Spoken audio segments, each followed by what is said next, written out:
Hello friends, welcome back to my channel. तर आजच्या व्हिडिओमध्ये मी तुम्हाला एक सिंपल रेसिपी सांगणार आहे नाश्त्याची। तुम्ही पण एकदा ट्राय करून बघा। घरच्या साहित्यामध्ये होते आणि खूप झटपट तयार होते। कोकणी पदार्थ आहे हा आणि त्याचं नाव आहे ठिकसणीचं मस्कट।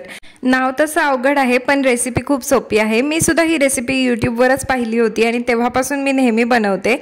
तर चला, आपल्याला एका बाउलमध्ये गव्हाचं पीठ घ्यायचंय। तुमच्या घरात जितकी माणसं आहेत ना त्या अंदाजाने, तुमच्या अंदाजाने तुम्ही घेऊ शकता।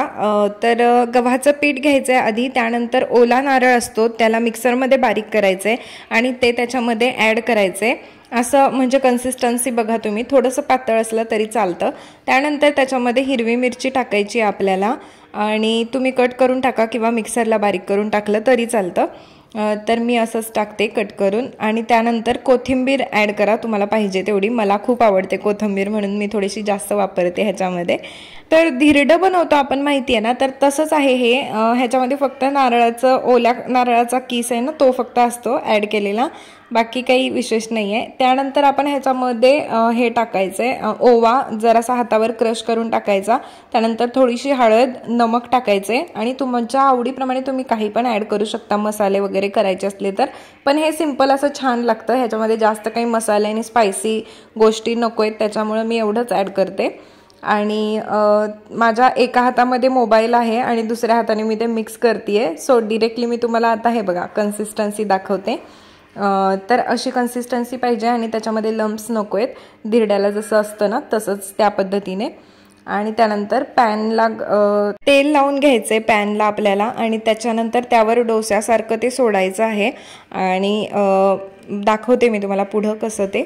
आणि कसं असतं, रेसिपी भरपूर असतात पण आपल्याला ना लक्षात येत नाहीत की ऐन वेळेला काय बनवूया, काय डोकंच चालत नाही। मग पोहे, उपमा ह्याच गोष्टी आपल्याकडून बनवल्या जातात।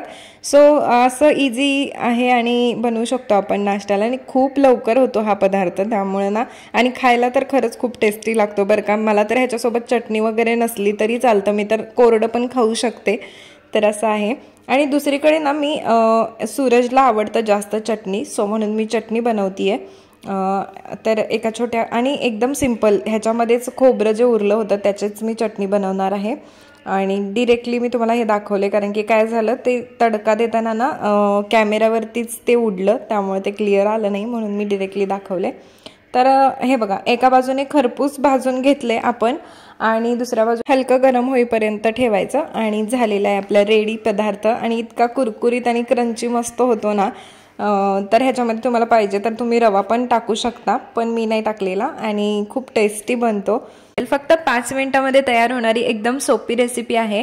तर घरी एकदा नक्की ट्राय करून बघा आणि कशी होते ते मला कमेंट करून सांगा।